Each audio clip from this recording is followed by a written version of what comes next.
안녕하세요. 김호준입니다. 최근 진보 매체들이 순환을 겪고 있습니다. 뜯어보면 의도 없는 단순 실수도 있고 아주 억울한 경우도 있습니다. 그런데 이 현상은 사실관계를 소상히 밝히는 정도로는 정리가 되지가 않습니다. 노무현 대통령의 서거에 진보 매체가 조력자 역할을 했고 지지자들은 방조자였다는 트라우마가 그 바탕이라고도 하고 그 외에 많은 분석들이 있습니다. 그런 면들 있을 겁니다. 저는 좀 다른 측면을 이야기하고 싶습니다. 우리 사회 진보 매체는 독재와 군사 정권에 부역하던 어영 언론을 비판하며 탄생했습니다.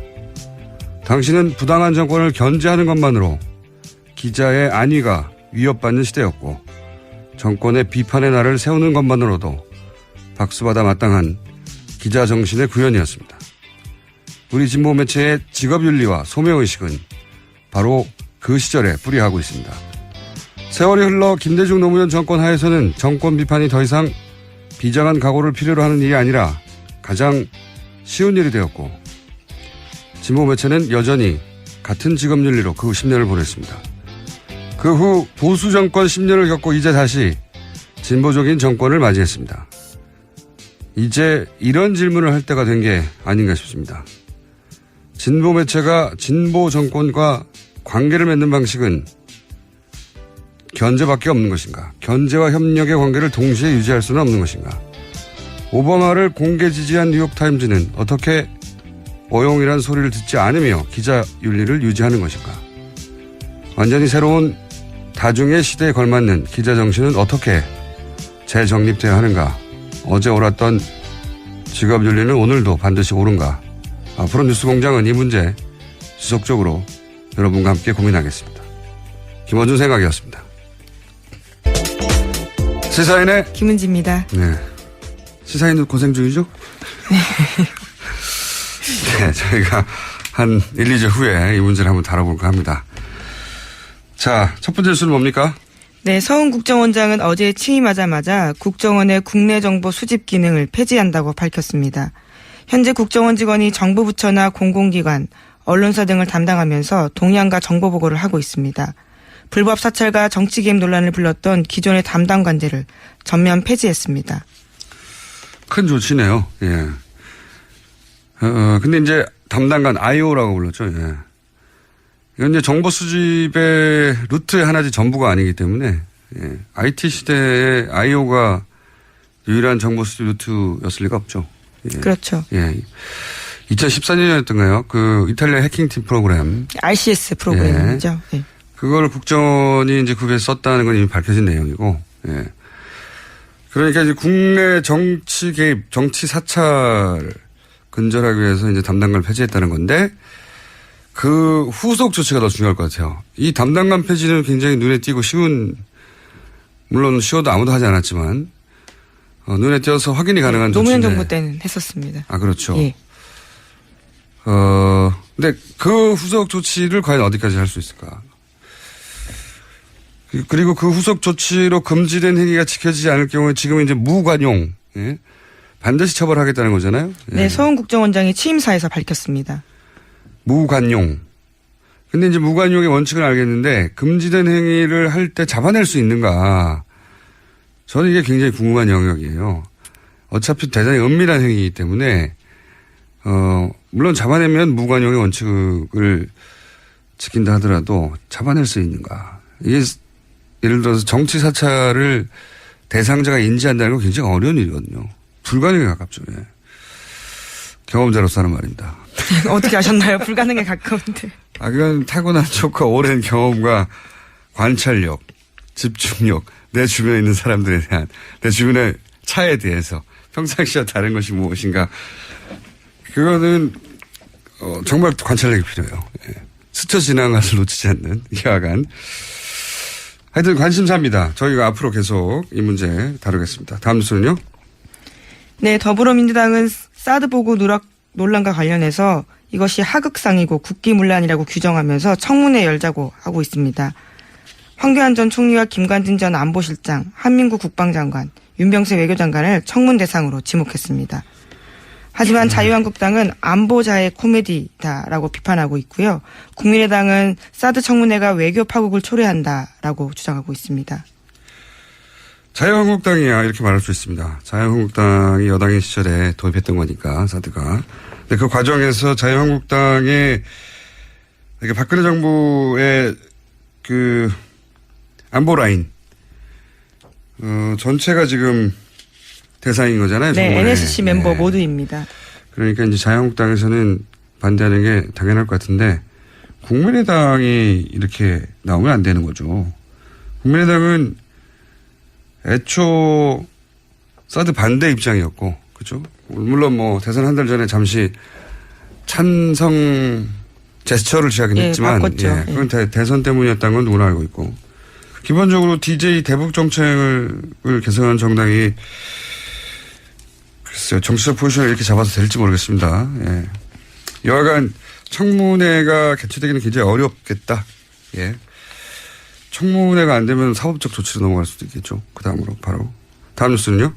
네, 군 당국은 노무현 정부 때도 거짓 보고한 전력이 있다라고 한겨레 신문이 보도했습니다. 문재인 대통령 당시 청와대 수석비서관으로 이들 사건을 모두 지켜봤고 그렇기 때문에 당시의 경험이 기인해서 이번 사건을 매우 충격적이다라고 크게 역정내면서 의지를 재고 있다라고 하는 겁니다.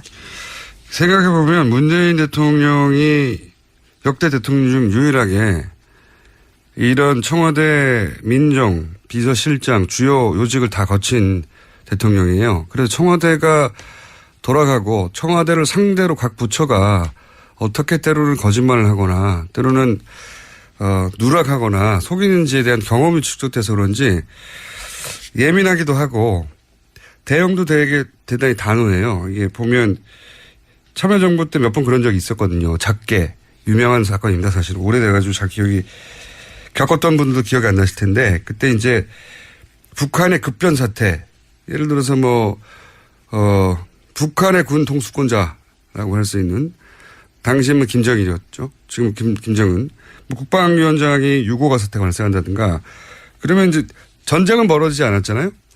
근데 그 위기 상황이기 때문에 전쟁이 아니니까 당시 참모정부 때는 이거는 군사작전으로 하지 않고 그러니까 군사작전을 하지 않는다는 얘기는 미군이 작전권을 발휘하는 게 아니라 한국이 주도적으로 이 상황을 대처하겠다. 예, 그렇죠. 개념계획 5029 하겠다라는 거죠. 예, 근데 이거를 군에서는 미군과 정부에 제대로 보고하지 않고 작전계획으로 바꿔버린 거예요. 작전계획이 되면 미군이 다시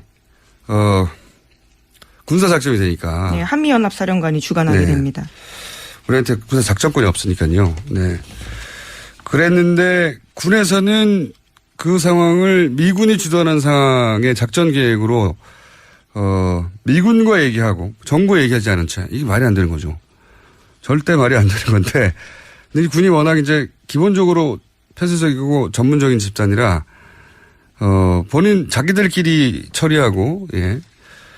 제대로 보고하지 않는 일들이 있긴 있나 봐요. 예. 그 중에 대표적인 사례가 드러난 거죠. 이건 왜냐하면 군에서 끝날 일이 아니라 대한민국 전체에 영향을 미치는 사건이니까. 근데 그때 이게 이제 이런 일이 한 번 있었고 또 무슨 사건이 있었죠?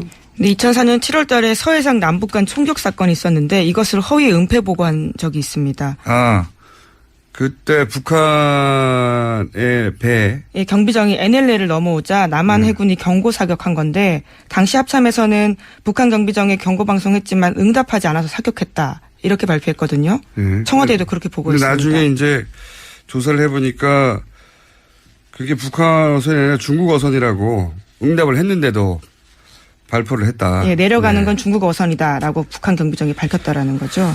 그렇죠. 그런 일이 있었죠. 그래 그런 일을 이제 수차 겪으면서 예. 이 군만 그랬던 건 아니고요. 예. 부처가 불리한 걸 제대로 보고하지 않는 경우가 있는데 그런 경험을 했다는 이제 문재인 대통령이 이제 유사한 사건이 초기부터 발생하니까 더구나 사드를 통해서 전이가 아주 크게 처벌받을 거라고 봅니다. 제 예상은 예. 초장에 벌어진 데다가 사안이 너무 큰 데다가 과거의 경험도 있어서 아주 크게 처벌받지 않겠는가. 과거에 그런 일이 있었습니다. 다른 부처도 있었고. 근데 군에 대해서 민이 통제하는 것.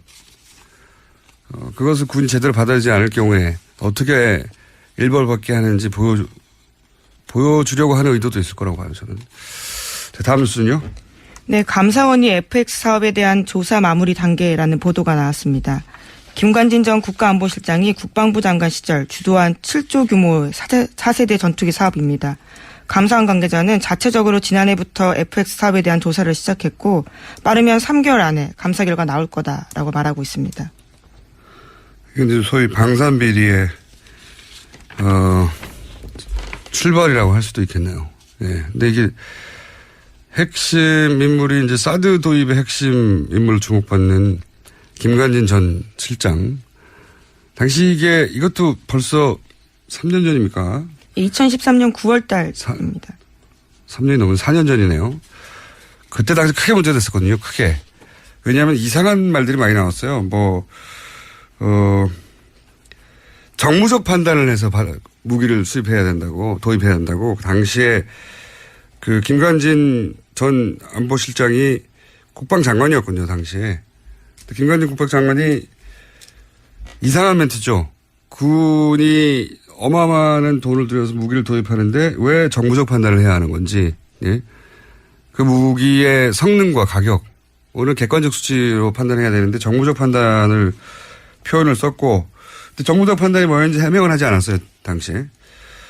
그리고 나서 수의 계약을 해버렸어요. 예, 로키드 마틴과 수의 계약했습니다. 예, 또 하필 로키드 마틴이에요. 로키드 마틴이 바로 이 사드, 이 사드를 이렇게 이상한 방식으로 사드가 꼭 필요하다 하더라도 이런 방식으로 도입하는 것에 대해서 의구심을 제기하면서 한 축으로 이제 로키드 마틴과 특수관계가 아니냐 이런 의구심을 계속 여기저기서 제기해 왔거든요. 근데 그 관계가 그런 관점에서 보자면 굉장히 오래된 거죠. 우리 입장에서는 굉장히 불리한 계약들을 맺어왔던 건 사실입니다. 그때 전문 용어가 막 등장해가지고 어떤 사안인지 제대로 실사적으로 전달되지 않고 끝났는데 뭐 절충무역이니 무역의 방식 중에 특히 문제가 된 거는 이제 핵심 기술까지 다 넘겨준다고 했는데 알고 봤더니 가장 핵심인 기술은 넘겨받지 못하는 계약 예, 조건이어서 그랬죠. 예, 그래서 크게 문제가 됐죠. 왜 이렇게 도입했느냐 이런 식으로 불리한 계약을 했다라는 거죠. 사드보다 액수면에서 더 커요 여기가. 예. 훨씬 크죠. 사드는 뭐 이쪽에서 돈을 내라고 해도 1조라면 그때는 7조인가요? 8조인가요? 네, 7조 3천억 원 정도 예산 투입됩니다. 엄청난 사업이었는데 왜 이렇게 했느냐. 이렇게 큰 돈을 쓰면서 핵심 기술은 이전도 못 받고 다 이전받는다고 하지 않았냐. 하여튼 굉장히 큰 논란이 됐습니다. 좀 지나갔지만 다시 감사 결과가 나오겠네요. 다음 뉴스는요? 네, 전국 4대강 16개보 가운데 6개보의 수문이 어제 일제에 열렸습니다. 수문이 상시 개방된 건 5년 전 보 준공 이후 처음입니다. 농업용수 공급에 지장이 없는 범위 내에서 보를 개방해보자라는 게 환경부의 판단이었습니다. 하지만 주변 농민들은 무더위와 가뭄에 보 개방은 무리가 있는 게 아니냐라는 우려를 나타내고 있다고 합니다. 특히 이 뒷부분 농민들이 가뭄 때문에 피해를 보고 있는데 이 물을 풀어버리면 어떡하냐. 이 대목이 계속해서 등장하는데 이게 사실은 4대강 방어 논리 중 핵심이죠. 예, 가뭄을 해결했다고 하는. 저희가 이 대목은 저희가 3부에서 정말 가뭄을 해결했는지 그리고 지금 이렇게 보호 수문을 개방하는 것이 가뭄이라 물이 아쉬운데 보호 개방을 하면 안 되는 이유가 되는 건지 한번 따져보기로 했습니다. 3부 기다려 주시고요. 다음 뉴스는요.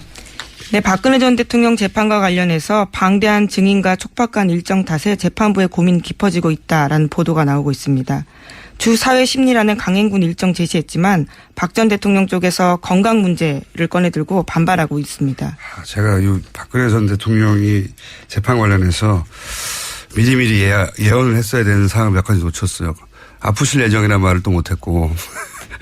왜냐면은 6개월 구속기간 만료를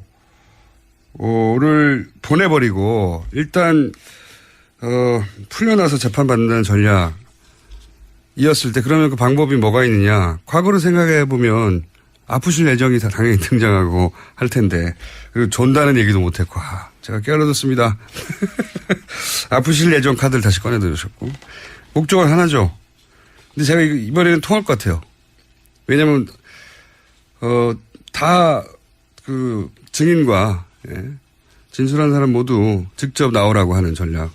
예, 그거 4개월 만에 못하거든요. 4개월 남았는데. 네. 230명 넘게 불러야 됩니다. 그렇게 그건 되면. 4개월 만에 불가능해요. 4개월 후면 아마 법원에 출퇴근하는 박근혜 전 대통령이 화면에 잡힐 가능성이 대단히 높다, 이제.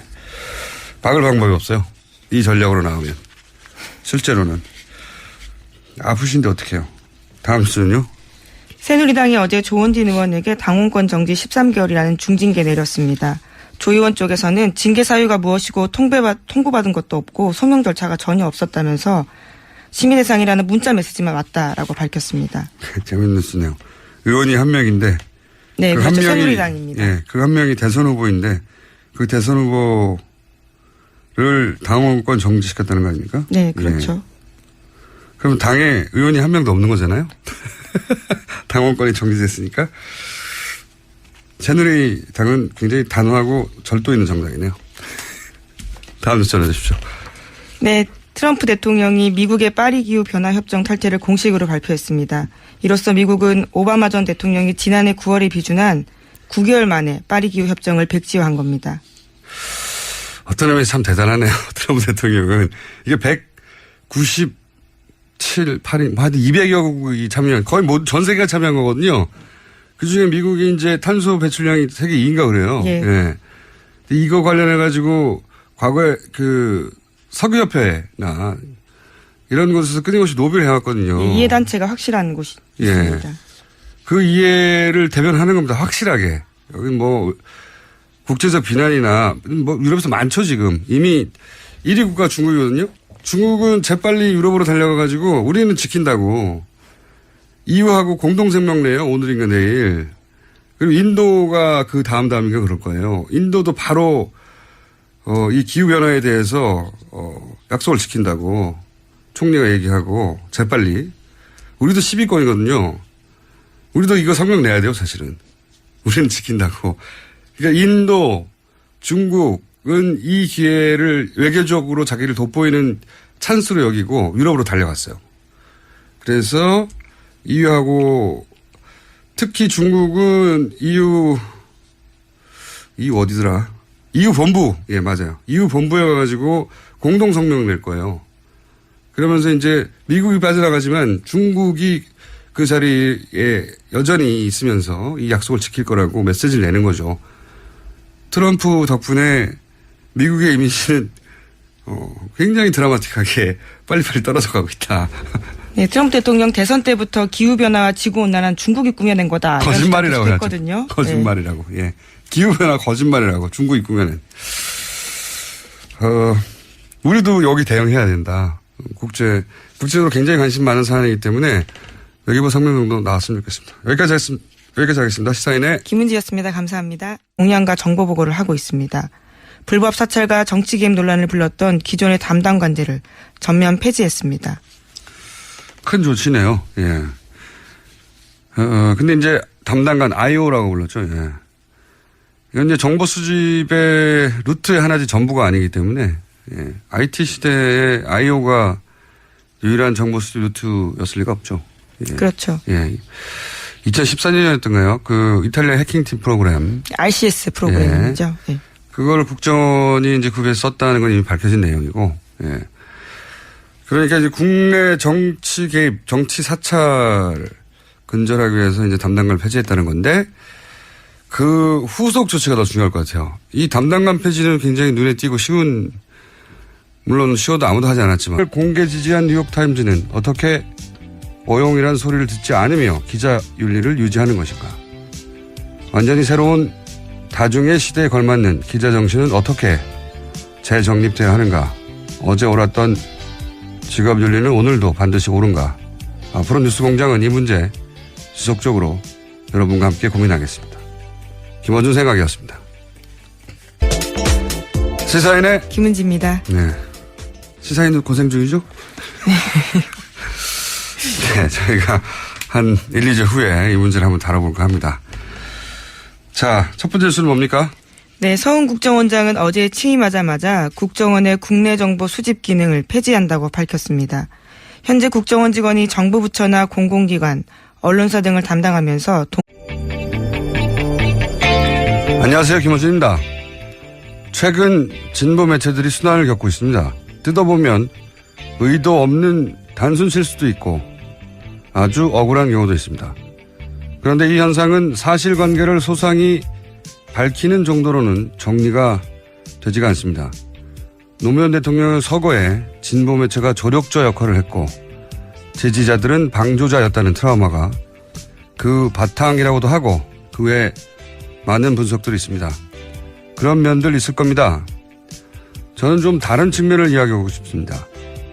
우리 사회 진보 매체는 독재와 군사 정권에 부역하던 어영 언론을 비판하며 탄생했습니다. 당신은 부당한 정권을 견제하는 것만으로 기자의 안위가 눈에 띄어서 확인이 가능한 노무현 조치인데. 정부 때는 했었습니다. 아, 그렇죠. 예. 근데 그 후속 조치를 과연 어디까지 할 수 있을까? 그리고 그 후속 조치로 금지된 행위가 지켜지지 않을 경우에 지금 이제 무관용, 예? 반드시 처벌하겠다는 거잖아요. 예. 네, 서훈 국정원장이 취임사에서 밝혔습니다. 무관용. 근데 이제 무관용의 원칙을 알겠는데 금지된 행위를 할 때 잡아낼 수 있는가? 저는 이게 굉장히 궁금한 영역이에요. 어차피 대단히 은밀한 행위이기 때문에 물론 잡아내면 무관용의 원칙을 지킨다 하더라도 잡아낼 수 있는가? 이게 예를 들어서 정치 사찰을 대상자가 인지한다는 건 굉장히 어려운 일이거든요. 불가능에 가깝죠. 예. 경험자로서 하는 말입니다. 위협받는 시대였고 정권의 비판의 날을 세우는 것만으로도 박수받아 마땅한 기자 정신의 구현이었습니다. 우리 진보 매체의 직업윤리와 소명의식은 바로 그 시절에 뿌리하고 있습니다. 세월이 흘러 김대중 노무현 정권 하에서는 정권 비판이 더 이상 비장한 각오를 필요로 하는 일이 아니라 가장 쉬운 일이 되었고 진보 매체는 여전히 같은 직업윤리로 그 10년을 보냈습니다. 그 후 보수 정권 10년을 겪고 이제 다시 진보적인 정권을 맞이했습니다. 이제 이런 질문을 할 때가 된 게 아닌가 싶습니다. 진보 매체가 진보 정권과 관계를 맺는 방식은 견제밖에 없는 것인가? 견제와 협력의 관계를 동시에 유지할 수는 없는 것인가? 오바마를